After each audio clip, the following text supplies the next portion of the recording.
We are back, guys, with another episode of the Basement Breakdown. Last card was the White House card. Yeah, awesome card. Awesome Very, very card. cool card to watch. Everything was going as planned. I thought it was the card that everything would come together just via the matchups, and everything was going as planned. One of our TikToks were at 60K, and everyone was like, "Are you from the future?" And we were just getting a lot of love, and then Main event happened. Yeah, main event happened. We were flying high with the surreal Gain pick. Yeah, I thought we were rolling after the Gain pick. That was the big one that worried me. Even the Lopez one at the beginning? Yeah, Lopez too. A lot of people were picking Garcia. That was a bit of a trendy pick there. And he was getting outstruck also too, so that was a little worrisome. That's every Lopez fight though, kind of. Which is why I wasn't so worried. Which is why we were... when we tuned in, it was the second round. Yeah, we missed the beginning of the card. Yeah, we thought we were... anyways.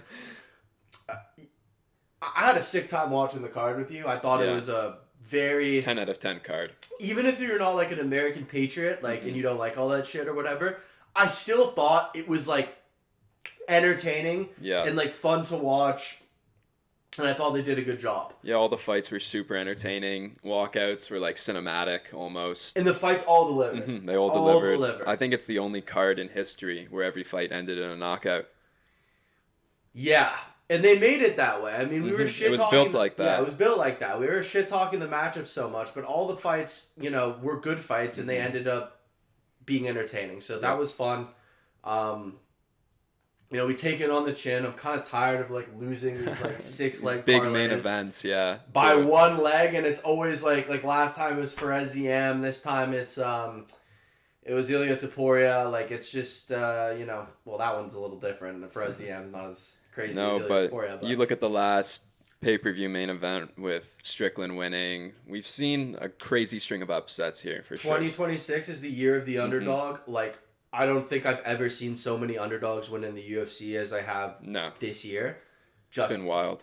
Tuning into every card. It's just kind of crazy. Especially the streak that it's been going on the last couple months. Especially with these high-profile main events. It's really been a crazy year. And this last one has me questioning a lot. Ilia Topuria versus Justin Gaethje was something where I used MMA math to kind of really hammer in my decision, my prediction for the fight, and that did not work. Yeah, at all. Sometimes the math just doesn't work. Yeah, sometimes the math doesn't work. We're not really here to talk too much about that. We've got another. Yeah, right back at it. They don't slow down. Straight back to the apex. It's going to be funny, all the new fans from the White House card tuning in this week, expecting another crazy spectacle, and it's just... Oh, come on. It's an octagon in a warehouse with 20 fans. And DC is going to be eating? You're not going to get to hear... No, DC is just talking about nonsense. Oh, it's going to be hilarious. You ready for me and Bisping? Did you see the Ultimate... Nobody cheering. Yeah, it'll be a different experience. Did you see the Ultimate Fighter the commercial for him in DC? For Bisping in DC? No, I just saw one of them, and it's just them trying to talk shit to each other as these two girls are about to fight. I was like, this is awful. I just remember what the Ultimate Fighter used to be, and it was just making me so upset. It's fallen when guys used to have real beef way from what it used to be, for sure. And they would fight after a season and stuff. Yeah. And it's all like McGregor and Chandler. I want you do as you're told. Anyways, we've got Manel Kape versus Horiguchi going down this weekend. Great main event. Title eliminator, perhaps? Absolutely a title eliminator. This will be Pantoja's next opponent. I mean, sorry, just kidding. Joshua Van. Oh, sorry, I'm just sad. Still hurts. It still hurts. But yeah, I'm. It's a pretty decent card. There's some decent matchups, some decent value. Let's break it down. Well, let's start. At the top of the prelims here, we've got two guys making their UFC debuts. Shane Collins, who's a minus 160 favorite, is taking on Otari Tanzalovi, who is a plus 145 underdog. What do you think? I think it's two fairly unknown guys. Yeah, it's not your average matchup, but it's I mean off the bat I think there's good value for Collins, which I was saying Haven't looked too much into his fight, but I do like his style more than I like his opponent. Who I watched fight, I believe it was Josias Masasa, where it was a split decision. Lost a close fight. In the Contender Series. On the Contender Series. Yep. I expect this to go to a decision. Just by a little bit of the footage that I've watched. But I think Collins will land cleaner over the 3 rounds and have more damage. I genuinely think this will go to a decision. 29-28, maybe a 30-27. Okay. But I'm going to go the 29-28 for Collins. Yeah, I think he's a definitely a cleaner striker from the limited footage that I can watch on him. I like that pick. What do you think for a bet? Maybe over 2.5 rounds? I think there's a possibility for that. I might add him just to win on money line because I do. I think he's a better fighter than his opponent, but we'll see. All right, Shane Collins, picking Shane Collins to kick off the night. We move up the card.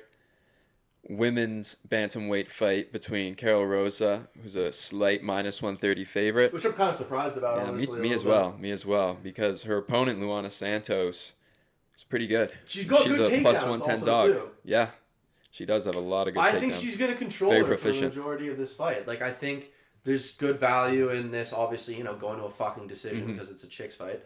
But, I mean, at plus 110 odds, I'm probably going to take her to win a decision. Me as well. Where she's going to get her takedowns in the open, in the cage. Like, she's going to be able to get a lot of control on her opponent. I don't think that the odds reflect the way that this fight's going to go, honestly. No, I agree. I think Carol Rosa struggles a lot, actually, to fight off her back. 100%. And Santos, that's pretty much her game, I feel like. Absolutely. And I feel like that's really all that needs to be said. I feel Santos has a lot more upside 100%. In this fight. Is she also younger too? I believe so. Not that it ever really matters. She is 26 and Carol Rosa is 31. Yeah. Yeah. I mean, both. I mean, neither an early stage of menopause, but. Anyways, no. Yeah, I think Santos just has more paths to a more dominant victory here. She is more. Yeah, absolutely. 30-27, 29-28, probably 30-27. Probably 30-27. I'm probably just going to take the money line. Yeah. For Santos money straight up. Money line, plus 110. Give me that shit. That's a really, really juicy underdog. It is, if you want to add it to a parlay. All right. We take it up to Leon Shabazian is taking on Levon Chokeli, who is the -310 favorite. This is the brother of Edmund Shabazian. Yeah. Who's like, and you can kind of see by like if you watch his fights, like they do kind of fight like the kickboxing S style. Except, I mean, I would say that his brother does a much better job. Leon before entering the UFC he's lost to Phil Rowe. And who was the other dude? On the Contender Series. And he beat Aaron Jeffrey. But who's the other dude he lost to that I know? Ryan Loader. Yeah. Okay. And he's gone on a 4-fight win streak on the regional scene until. Yeah, this is another fight where it's both guys making their UFC debut. Yeah, but his opponent. Chokeli. He's fought in Bellator. He's a Bellator veteran. Yeah. Kind of a tough fight. It is. It's a tough fight for Shabazian, I think. It is a tough fight for Shabazian. I just watched a couple of his fights, and he just hasn't really fought a very high level of opponent in any of his fights. And when I see him go against certain strike, like the Phil Rowe, I mean, I know it was a while ago. Who's no longer in the UFC. I really worry for him in this matchup. I watched a little bit of his opponent's tape too.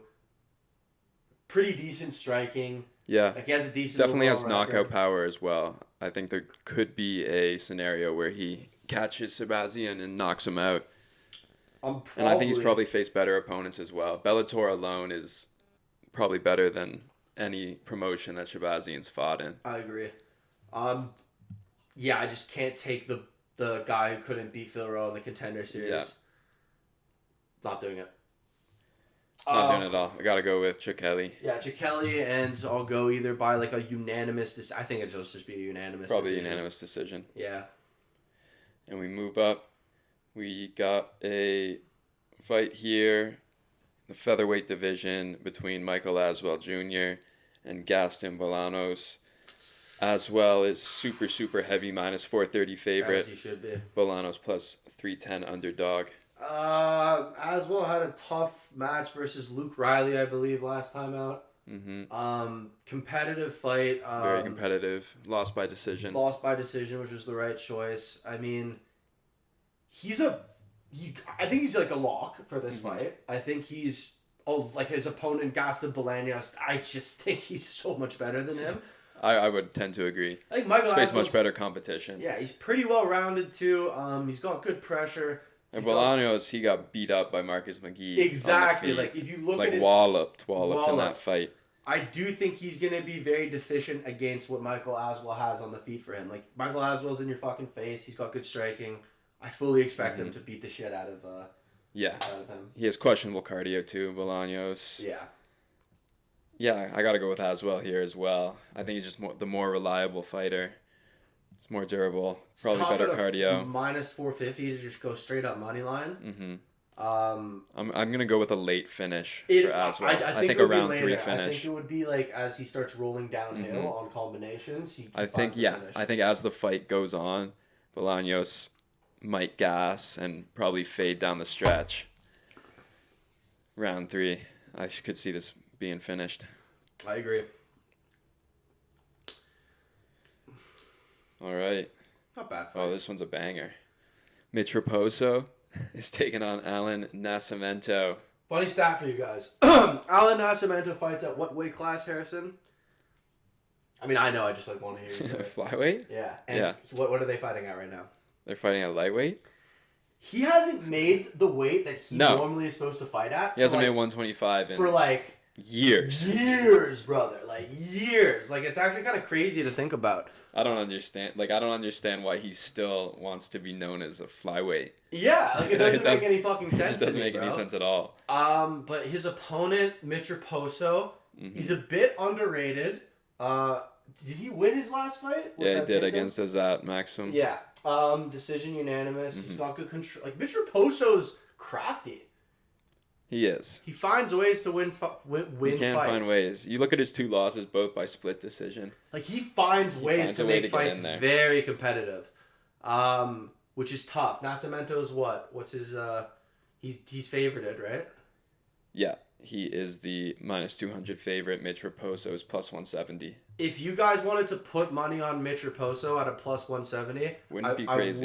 Wouldn't be crazy. What I think is better is it possibly to add over 2.5 rounds to a parlay, because I do think that this will end up going to a decision. Yeah. Mitch Raposo is extremely tough. If he's going to lose, he'll lose a decision. He can survive, and he's really good at negating takedowns as well. Absolutely. And that's kind of Nascimento's game. He's going to look to come in there and grapple you. He's a little limited on the feet. I think he's probably better than Mitch Raposo on the feet still. Yeah. Do you think? I think it's close. I think it's close. I think it's very close. Yeah. I think it's going to be about if Nascimento can secure takedowns and rack up control time. And I don't know if he can do that because Raposo has shown he can survive. He can make things happen, like you said. He's crafty. Fuck, I really kind of want to take Mitch Raposo as an underdog right now. It's so tough, though. Nah, you know what? I'm doing it. I'm taking Mitch Raposo as an underdog. Mitch Raposo? 2-5 win streak. I just, the more I'm thinking about it in my head, screw it. Why not? What do you think? Nascimento still? I'm going with Mitch. Yeah, I'm going to go with Nascimento. Mitch Raposo, baby. I think it's probably going to be a boring fight. It'll be a boring fight. What I would bet is it to go over decision. 2.5 rounds. Yeah, 2.5 is a good bet. But give me Mitch as an underdog. I like him. We'll see. I don't hate that at all. I don't hate it. You know what? Nascimento doesn't make his weight. He doesn't, and I feel like that's going to give you bad karma. Yeah, bad fight karma. Let's see what happens this fight. I like it. All right, let's move on up. We've got another women's fight, nice. Bantamweight division, Bia Mesquita and Melissa Mullins. And the odds for this? Minus 600, huge favorite for Mesquita. Not even, And Mullins plus 450 underdog. Yeah, who was Mullins' last loss to? It was to... Oh, no, she won her last fight. No, that was grappling. Oh, yeah. No, she lost to... I thought this was her record. Daria, I'm not even going to attempt this woman's last name. Daria Zalechniakova. Maybe. I don't know. I thought that was a decent reading. I think that's good. Yeah, she's pretty ass. And Mesquita's pretty dangerous, actually, as a matter of fact, for a woman in her division. I don't really want to spend too much time on this fight. I looked at it on the card and I kind of, glanced at it. I don't know how much money there is to be made unless you just want to, you straight up money line Mesquita for minus 600. There's nothing on that. Perhaps she gets the finish. It's a super favorable matchup for her. I think she could get a finish. So you guys, and if she's gonna get a finish, do you think she subs her? She can, 100%. Yeah, she's an elite grappler. Elite grappler. I think she's and first round sub. Yeah, I think she's gonna find a lot of dominant positions. She's gonna have opportunities to sub for sure. She'll get her takedown. She just has to execute it. Yeah. Yeah, I could 100% see her getting it done. I would maybe bet even inside the distance.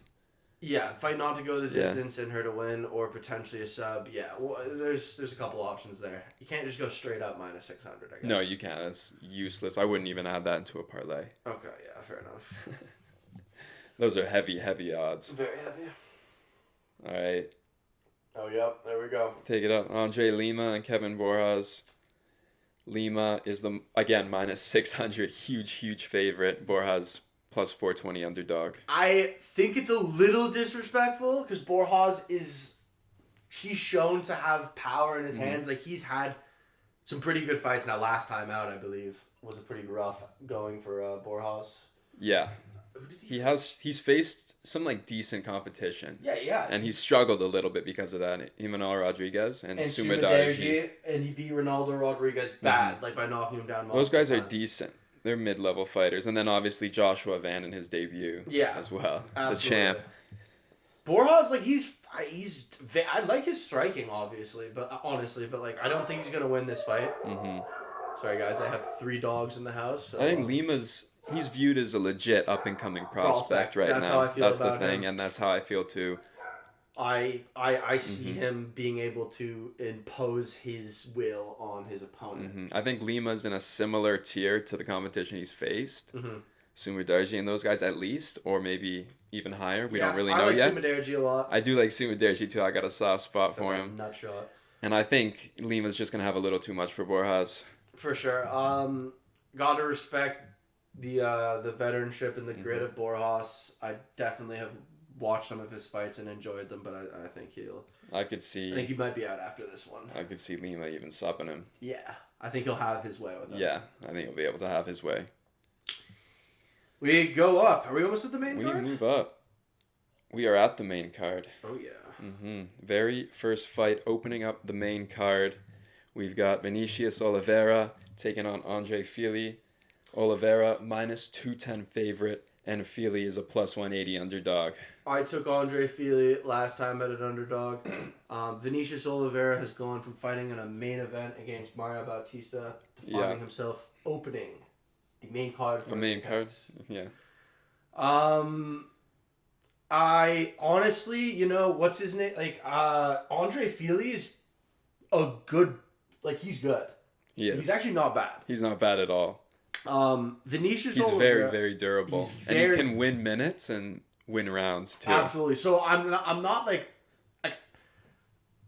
there's a world where Vinicius Oliveira loses. I'm not going to pick him to lose, and I think he has a lot of power. Because he has so much power. Yeah. And Philly's not durable, sorry. He's vulnerable to damage. Absolutely. He can get caught for sure. It was his first main event against Mario Bautista, who's a very, very skilled opponent, who's good at moving around, sticking punches, and doing what he has to do to win fights.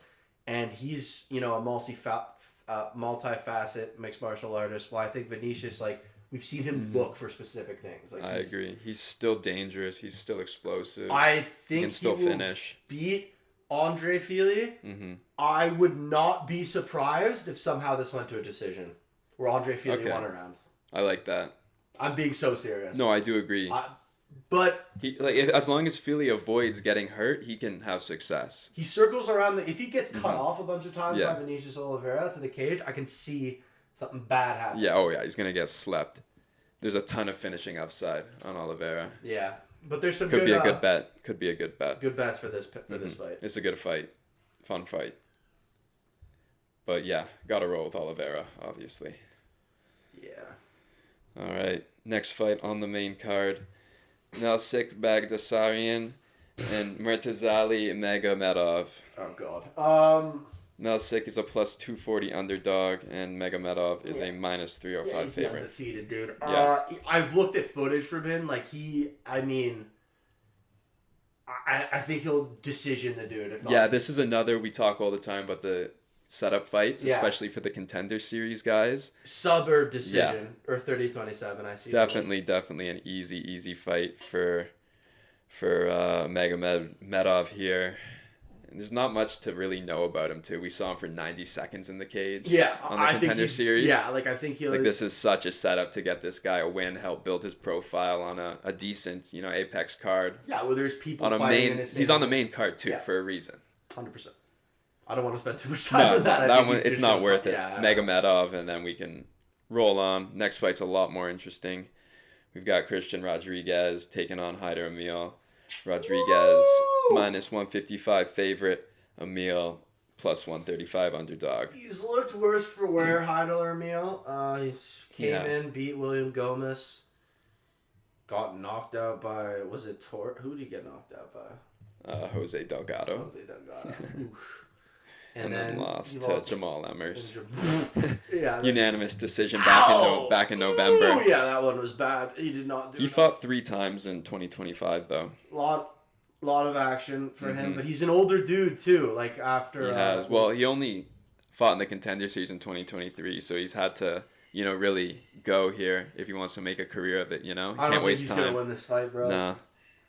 I agree. Christian Rodriguez all the way. Yeah, I liked what I saw from him a lot earlier, but I think the knockout that this is textbook. Mm-hmm. Rodriguez is definitely the much better grappler. It's also pretty. He's a lot more well-rounded. He can mix in his wrestling. Decent striker. Is that what you're gonna say? Decent striking, yeah. Yeah, Emil's an aggressive striker. He might have a slight edge in that. He's got good pressure. He has good pressure. But gets him knocked the fuck out. It does. It gets him knocked out. Down too. His defensive grappling super questionable. Good. Not good at all. Rodriguez just has way more advantages here, in my mind. I so agree. Mm-hmm. Yeah. He'll be competitive. He'll look competitive for a little bit, I think. Dude, I have a nasty parlay. But I gotta go Rodriguez. It's not gonna hit this freaking card, but it's not. It should. Nah, it's going to. It's all hitting this weekend. It's going to. I'm gonna be able to watch the card because I work from 8 to 4. At this security gig. You'll be back just in time for the card. Just in time. It's a solid Apex card. All right, we're already at the co-main event. We've got Ion Cutelaba taking on. It's a hard matchup, actually. Navajo Sterling. It's Navajo Sterling minus 355 favorite. Cutelaba plus 265 underdog. You can't count out the Hulk. Or the green, whatever. He's been doing well recently. He's had a rough run of it in the UFC. Win 1, lose 3, win 2. Win 2, lose 3. Yeah, and then now win 3 or something. Win 2, lose 1, win 1. There Marseille, last time out. Mounted guillotine, yeah. Ibo Aslan, Ivan Urslan. I mean, Felipe Lins. He's due for a loss. He is. Navajo Sterling. Navajo Sterling's looked very good. I mean, he has a really, really impressive prospect. I was worried a little bit about his gas tank, perhaps, after watching his first couple fights. But his striking has looked really strong so far in the UFC. His striking's very strong. I think he should be able to get this shit done. Should. It's really athletic. Ion Cutelaba dangerous, bro. He is. He's not. He's and he can wrestle you. He's a real martial artist. He is. He's just inconsistent. Absolutely. And the performances show that. Yeah, I'm not taking him. It's time for him to lose this fight. Yes. You could beat him. He got his win last time out. Exactly. Off a loss to Alonzo Menfield. Sterling's gonna stay undefeated here. Yeah. He has to. Yeah. Do you think Cutelaba is gonna wrestle him enough to get the win? He's gonna try, but do you think he's gonna do it? I think he's gonna get hurt. Exactly. Sterling has such an obvious striking advantage. Yeah. I don't think it's going to be pretty. I think a lot of the damage is going to add up. Oh God, we've arrived to the main event. The main event, then. Who is going to fight Joshua Van for the title? Is it going to be Manel Kape or Kyoji Horiguchi? What do the odds say? Horiguchi is the plus 140 underdog, and Kape is the minus 165 favorite.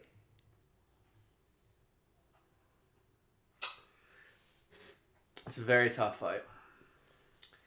There's a lot of uncertainty. Between the two stylistically. Kape's been on a very good run as of late. He had so many problems with not being able to fight and just pulling out of shit and fighting so inconsistently. But he's always looked good. Like, he fought Bruno Silva. He looked very good against him. Yeah.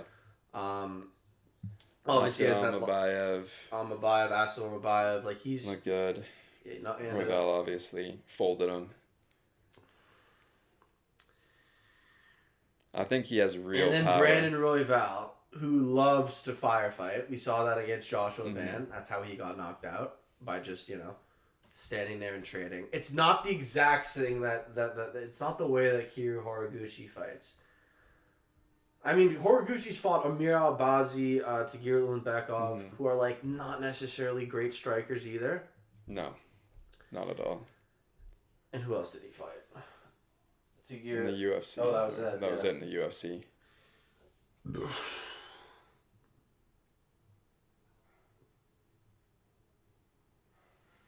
I think Kape has to get him out of there. Yeah. If it starts to go the distance, I really favor Horiguchi. Okay. I agree. I think that Horiguchi shows some deficiencies in the like at the beginning of the Muriel Bazi fight, like in the first round, like there were some points when I didn't think like he was getting a lot like kind of going. Mm-hmm. But like as the fight kind of transpires, like he just gets into his way of fighting. Like he's very strategic with his. I think he's very good, man. Horiguchi. He's a little older, obviously. He is. He's patient. Very strategic at this point in his career. Only lost to Demetrius Johnson. Mm-hmm. Like, I don't know, man. Like, fuck this. In the spirit of the underdogs, I'm not taking Kape. I'm going with Kyoji Horiguchi. If we're just seeing underdog after underdog after underdog, screw it. I'm going with Horiguchi. I'm going Manel Kape. Love it. I gotta go. I'm going Manel. I took him last time out against Royval. It was a good pick. Proved me right. I think he's gonna do it again. I think he's one of the hardest hitters in the UFC. I think he has a ton of power. And I think he will eventually catch Horiguchi in the fight. And I think I will be probably in the third round.